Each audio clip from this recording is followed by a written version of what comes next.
আর এই মুহূর্তে আমরা সবাই কেঁদে ফেলেছিলাম। দিনটা ছিল আমাদের ইন্টার্নশিপের লাস্ট ডেট।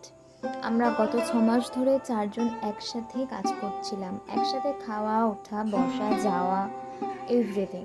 এখন তোমরা হয়তো বলবে 6টা মাস আর কি এমন ব্যাপার, তবে যারা এরকম মূল্যবান সময় কাটিয়েছো তারাই বুঝতে পারবে এই সময়টার কি দাম ছিল। এমন নয় যে আমাদের আর কোনো দিন দেখা হবে না।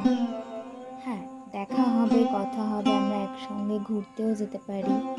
কিন্তু এই যে রোজ একসাথে অফিস আসা, গসিপ করা, একটা ব্যাপার আছে। যেমন আজকাল আমরা স্কুলের বন্ধুদের সঙ্গে যতই বাইরে দেখা করি না কেন, কিন্তু স্কুলে ঘন্টার পর ঘন্টা বসে থাকা, গল্প করা, খাওয়া দাওয়ার যে ব্যাপারটা ছিল, সেটা কিন্তু এখন আমরা বন্ধুদের সাথে কোথাও ঘুরতে গেলেও সেই ফিলিংসটা কিন্তু আসে না। আর এই যে চকলেট বা এই যে খাবারগুলো, এগুলো আমরা কিন্তু ফেয়ারওয়েল গিফট হিসেবে পেয়েছি।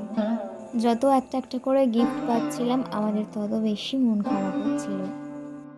আমি কিন্তু এদের মধ্যে সবচেয়ে বেশি রন্দু, বাট আমি এদেরকে কাল বলছিলাম মানে কাঁদিস না ত্রিল, দেখা করতে যাব, ঘুরতে যাব, এটা ওটা। বাট আমি কিন্তু শেষ পর্যন্ত নিজেকে ধরে রাখতে পারিনি। আর ওই যে একটা কথা আছে যে শেষ তো হয় শুরু হওয়ার জন্যই। তো আশা করছি আমরা সবাই আবার দেখা করব, জীবনে সবাই অনেক উন্নতি করবে। God bless us. আর thank you for watching, follow for more videos.